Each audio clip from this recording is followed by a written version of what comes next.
오늘 우리가 준 말씀은 사도행전 9장의 말씀입니다. 사도행전 9장 23절에서 31절까지의 말씀입니다. 사도행전 9장 23절에서 31절까지의 말씀 함께 공동하시면 좋겠습니다. 사도행전 9장 23절입니다. 여러 날이 지나매 유대인들이 사울을 죽이기를 공모하더니 그 계교가 사울에게 알려지니라. 그들이 그를 죽이려고 밤낮으로 성문까지 지키거늘 그의 제자들이 밤에 사울을 광주리에 담아 성벽에서 달아 내리니라. 사울이 예루살렘에 가서 제자들을 사귀고자 하나 다 두려워하여 그가 제재됨을 믿지 아니하니 바나바가 데리고 사도들에게 가서 그가 길에서 어떻게 주를 보았는지와 주께서 그에게 말씀하신 일과 다메섹에서 그가 어떻게 예수의 이름으로 담대히 말하였는지를 전하니라. 사울이 제자들과 함께 있어 예루살렘에 출입하며 또 주 예수의 이름으로 담대히 말하고 헬라파 유대인들과 함께 말하며 변론하니 그 사람들이 죽이려고 힘쓰거늘 형제들이 알고 가이사라로 데리고 내려가서 다소로 보내니라. 그리하여 온 유대와 갈릴리와 사마리아 교회가 평안하여 든든히 서가고 주를 경외함과 성령의 위로로 진행하여 수가 더 많아지니라. 아멘. 고맙고 감사하신 아버지 하나님, 오늘도 사도행전의 말씀을 받습니다. 교회가 시작되던 그 무렵에 있었던 이야기들을 통해서 오늘 우리 시대의 교회와 또한 그리스도인됨을 계속해서 묵상합니다. 아버지 하나님, 그때와 지금이 모든 면에서 똑같을 수는 없겠지만 그 정신과 본질을 탐구하면서 아버지 하나님, 오늘 우리 시대의 그리스도인들이 또 교회가 어떻게 존재하고 또 어떻게 기능해야 하는가를 늘 마음에 새기면서 아버지 하나님, 여전히 그 복음의 능력과 그 복음의 놀라움들을 세상 가운데 증거하고 전하며 사는 아버지 하나님, 우리 교회의 모든 성도님들의 삶이 되어질 수 있도록 오늘 말씀 가운데 성령 하나님께서 우리의 생각과 마음을 주장하여 주시어서 우리를 돌아보게 하시고 겸허히 겸손히 우리의 신앙을 점검할 때에 우리 가운데 다시 한번 기회를 주시고 또 용기를 주셔서 아버지 하나님, 어렵고 힘든 시절 속에서 여전히 그리스도인으로 예수 믿는 자들로서 살아가기에 부족함이 없도록 하늘의 하나님께서 오늘 우리 가운데 힘과 능력을 더하여 주시옵소서. 모든 말씀 우리 일궈하신 예수님의 이름으로 감사하며 기도드렸습니다. 아멘. 예, 우리는 지난 주일에 사울의 회심 이야기를 나눴습니다. 예, 회심, 돌이킨다는 것이지요. 그야말로 강철 같던 유대교인이었던 사울이 3일 만에, 어쩌면 굉장히 짧은 시간이죠. 3일 만에 예수를 믿는 사람으로 변화되었습니다.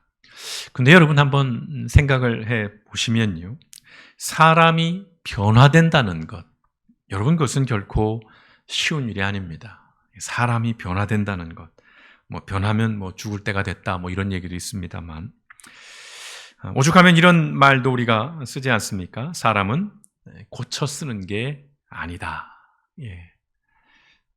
참 냉소적인 말입니다. 그리고 비관적인 사람은 절대 변하지 않는다.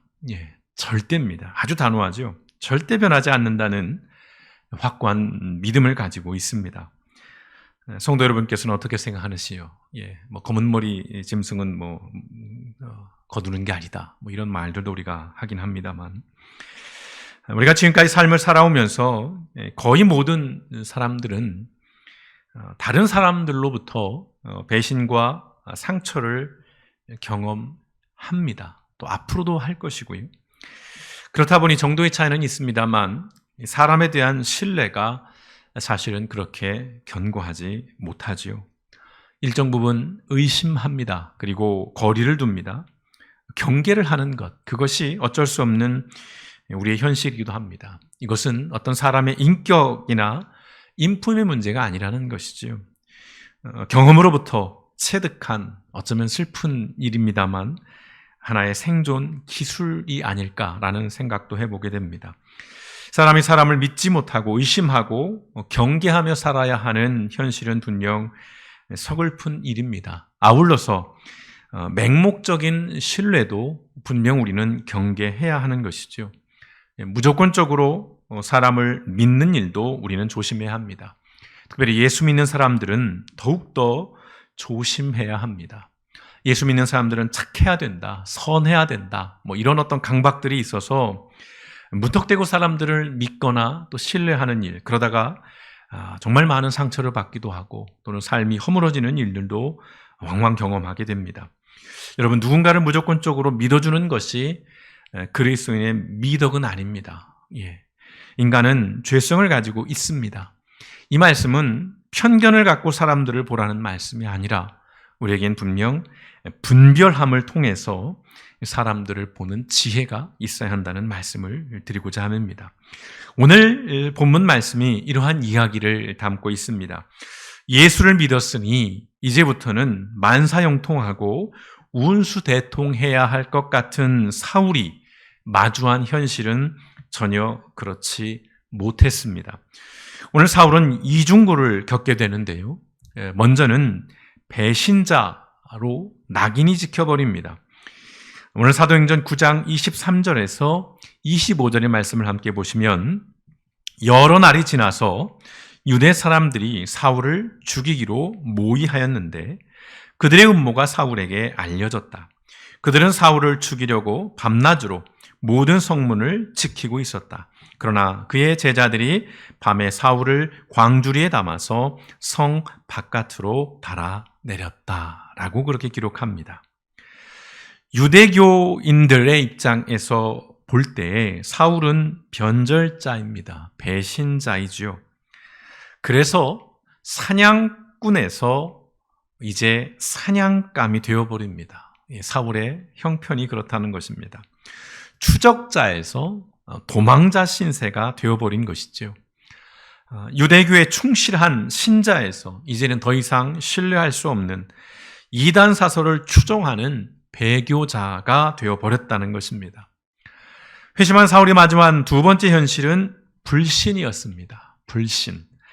오늘 26절의 말씀에 보시면 사울이 예루살렘에 이르러서 거기에 있는 제자들과 어울리려고 하였으나 그들은 사울이 제자라는 사실을 믿을 수가 없어서 모두들 그를 두려워하였다라고 기록하고 있습니다. 유대교인들의 입장에서 배교자였던 사울이 이제 예수 믿는 자들, 제자들의 입장에서는 여전히 살인자요, 박해자였다는 것입니다. 회심했다고는 하지만 여전히 믿을 수 없는, 신뢰할 수 없는 존재였다는 것입니다. 그런데 성도 여러분, 이때가 사울이 회심한 지, 다메섹에서 예수님을 만난 지 적어도 3년 이상이 된 때입니다. 여러 날이 지났다는 게 며칠이 지났다는 것이 아니라 적어도 3년 이상의 시간으로 그렇게 추정을 해봅니다. 그러한 시간이 지났음에도 불구하고 여전히 사울은 경계와 의심의 대상이었다는 것이죠. 사울을 불신하고 있는 예루살렘 교회의 성도들을 우리는 그러나 비난할 수는 없습니다. 그들의 입장에서는 그럴 수밖에 없는 것입니다. 함께 신앙생활을 했던 교우가 또는 친구나 심지어는 가족이 사울에 의해서 무자비한 폭력을 당하거나 심지어 죽임을 당한 사람들에게 그런 아픈 상처와 그런 두려움을 가진 사람들에게 이 사울의 회심을 인정하고 그를 똑같은 그리스도인으로 받아들이는 일은 결코 쉬운 일이 아니라는 것이지요. 그때나 지금이나 그리스도인들에게 이 용서라는 주제는 사실은 매우 어려운 것입니다. 예수 믿는 사람으로 누군가를 용서하고 용납해야 합니다만 이건 당위죠. 그러나 현실에서 그것은 간단치가 않습니다. 우리의 존재가 그렇다는 것입니다. 우리는 이러한 연약함을 인정해야 하는 것이죠. 그래서 우리는 누군가를 섣불리 정죄하거나 비난해서는 안 된다는 것입니다. 사울의 회심을 믿을 수 없어서 여전히 경계하고 두려워하고 있는 그때에 이제 한 사람이 등장합니다. 바나바죠. 우리가 수없이 들어서 잘 알고 있는 인물입니다. 바나바. 27절 말씀에 보시면 그러나 바나바는 사울을 맞아들여 사도들에게로 데려가서 사울이 길에서 주님을 본 일과 주님께서 그에게 말씀하신 일과 사울이 다마스쿠스에서 예수의 이름으로 담대히 말한 일을 그들에게 이야기해 주었다라고 말씀합니다. 바나바가 이 사울의 회심을 인정하고 보증해 주고 있는 것입니다. 누가는 사도행전 11장 24절에서 바나바에 대해서 이렇게 말을 했습니다. 바나바는 착한 사람이요 성령과 믿음이 충만한 사람이었다. 그래서 많은 사람이 주님께로 나아왔다라고 그렇게 기록을 합니다. 우리가 많이 들어서 아는 말씀이지요. 바나바는 어떤 사람이었습니까? 착한 사람이었습니다. 굿맨이었다는 것이지요. 성령과 믿음이 충만한 사람이었다는 것입니다. 그래서 많은 사람이 주님께로 나왔다는 것입니다. 바울의 신앙과 바울의 그 인품을 가늠해 볼 수 있는 그런 말씀입니다. 그런데 여러분, 바나바는 무턱대고 사울을 옹호하지 않았습니다. 자신의 존재감을 내세우기 위해서 거들먹거리지도 않았습니다. 또한 공연한 오지랖도 아니었고요. 섣부른 판단도 아니었던 것이지요. 사울이 다메섹에서 예수를 만났던 그 이야기와 그곳에서 복음을 전했던 일들에 대해서 상세하게 그는 이미 파악하고 있었다는 것입니다. 요즘 유행하는 말로 팩트 체크가 됐다는 것이지요. 사실 확인, 진위 여부를 이미 바나바가 면밀하게, 세밀하게 살펴보고 검증한 후에 사울을 예루살렘 교회의 성도들 앞에 소개하고 있는 것입니다. 회심의 진정성과 상관없이 그들에게 사울은 그럼에도 여전히 무섭고 불편한 사람이었습니다. 그러한 사울을 소개하는 일은 생각해보건대 바나바에게도 분명 쉽지 않은 일, 부담이었을 것 같습니다. 그럼에도 바나바는 기꺼이 사울을 변호하고 보증해 줍니다. 그 결과 사울은 예루살렘 교회에서 받아들여집니다. 28절과 29절 상반절 말씀 함께 보시겠습니다. 그래서 사울은 제자들과 함께 지내면서 받아들여집니다. 수용됩니다.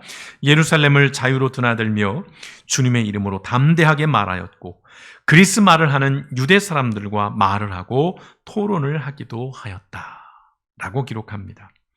그런데 이것이 말처럼 쉬운 일은 아니지요. 예컨대 이런 예를 좀 들어볼까요? 코로나 확진을 받고 완치받은 사람, 이제 막 퇴원했습니다. 이제 막 병원에서 나온 사람과 아무렇지도 않게 여러분 식사를 하실 수 있는지요? 제가 인격이 못 돼서 저는 좀 두려울 것 같습니다. 같은 찌개에 숟가락을 넣고 아무렇지도 않게 밥을 먹을 수는 없을 것 같아요. 적어도 퇴원하고 한 일주일, 한 2주쯤 후에 보자고 그렇게 말할 것 같습니다. 여러분들은 어떠신지요? 사울을 받아들이는 일은 지금 이러한 예들보다 몇 배는 더 어려운 일이었다는 것입니다. 말씀의 행간을 유추해 보면 모든 성도들에게 단번에 용서되고 단번에 용납되지는 않았을 것 같아요. 바나바가 보증해 주었고 예루살렘 교회가 받아들였지만 사람마다 정도의 차이는 있었을 것 같습니다. 부침이 있었다는 것이죠. 그러나 중요한 것은 사울이 예루살렘 교회의 성도로 그리고 가족으로 그 구성원으로 회원으로 받아들여졌다라고 하는 사실입니다. 여기에 초대교회에 위대함이 있습니다.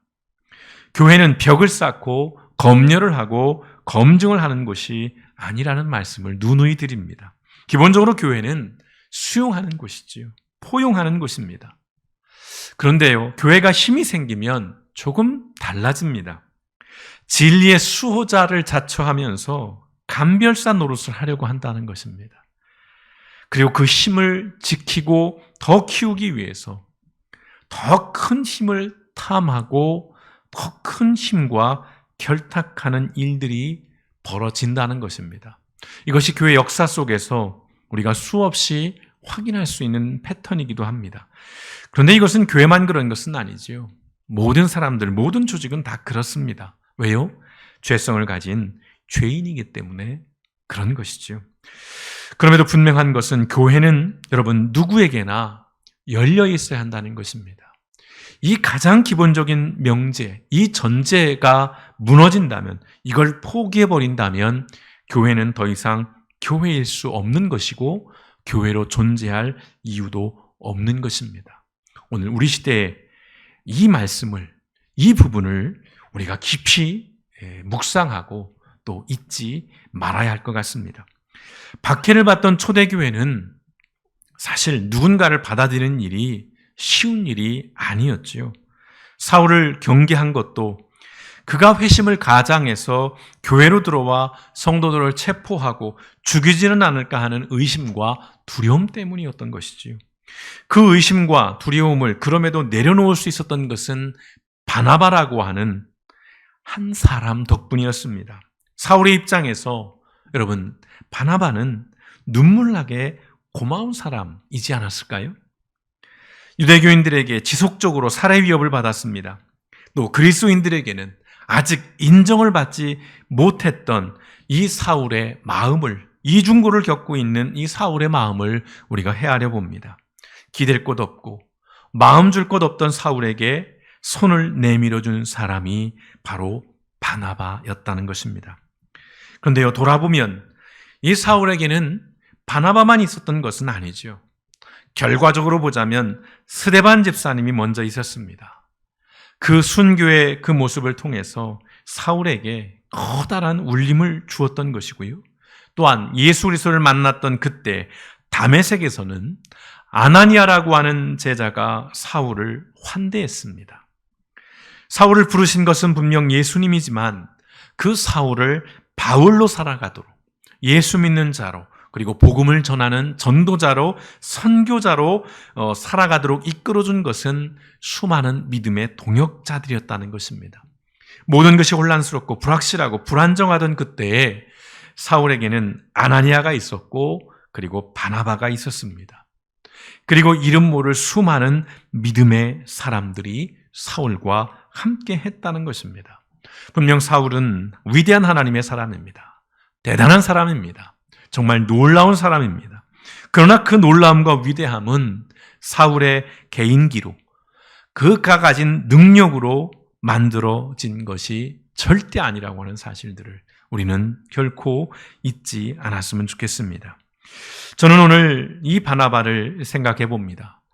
바울에 비하면 아주 보잘것없는 사람입니다. 성경에 기록된 양으로 보더라도 바나바는 그렇게 많이 기록되어 있는 사람이 아닙니다.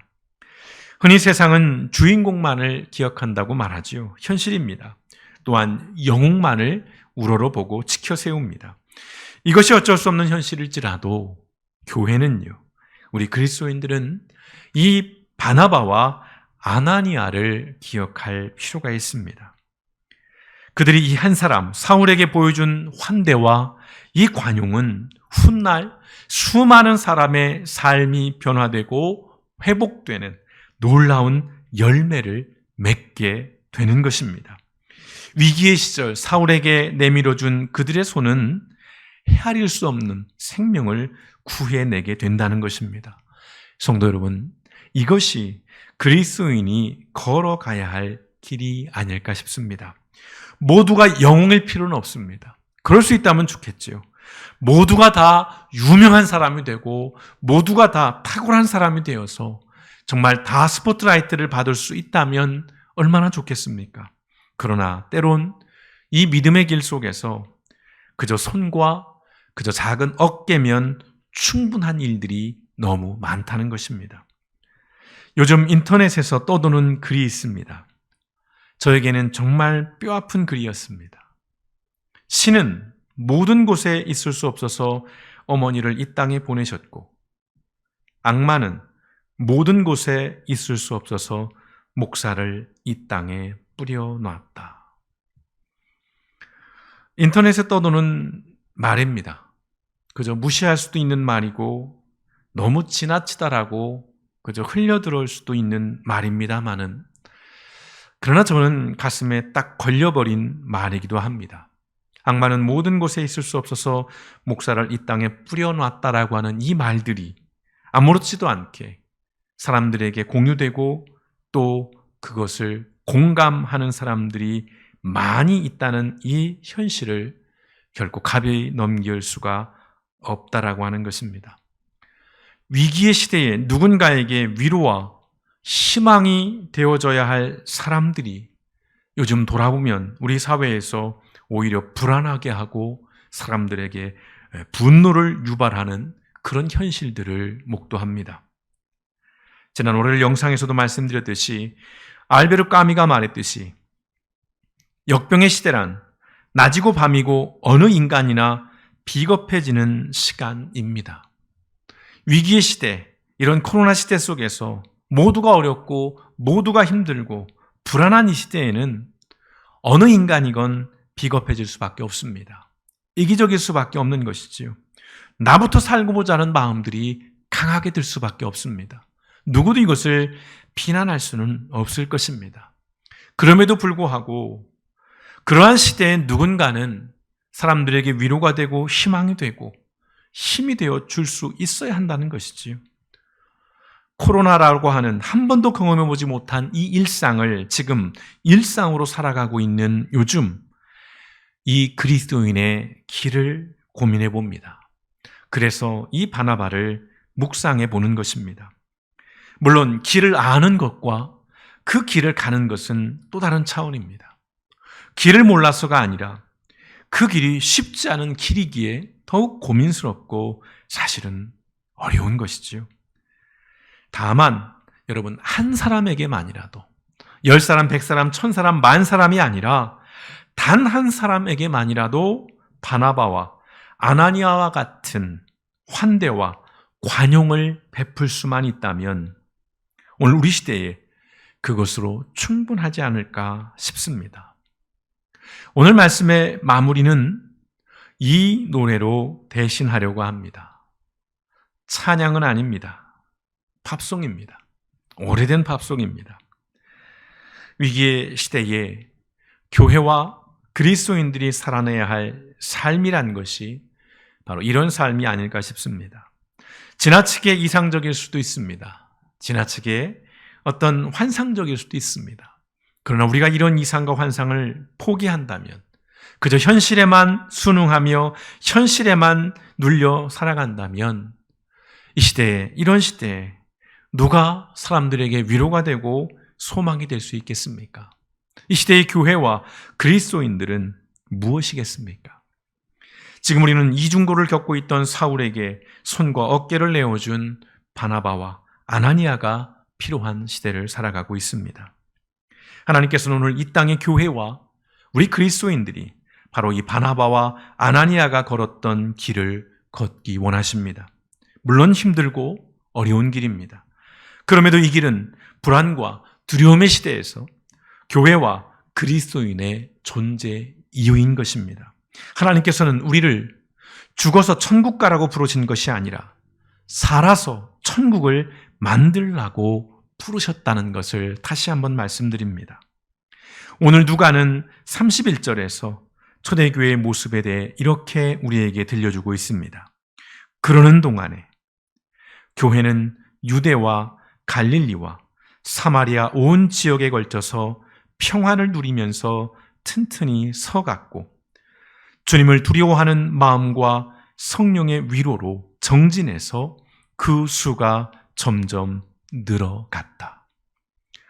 오늘 우리 시대의 교회와 그리스도인들이 걸어가야 할 길이 어떤 길인가를 다시 한번 돌아보면서 우리의 길이 바나바의 길, 이 아나니아의 길이 되어줄 수 있기를 감히 소망해 봅니다. 적어도 한 사람에게 이 불안한 시대를 살아가고 온 이때에 손을 내밀어 줄 수 있고 어깨를 내어줄 수 있는 작은 위로와 희망과 소망을 전해줄 수 있는 저 여러분, 우리 길벗교회 그리고 모든 주의 성도님 되시기를 주님의 이름으로 축원드립니다. 함께 기도하시겠습니다.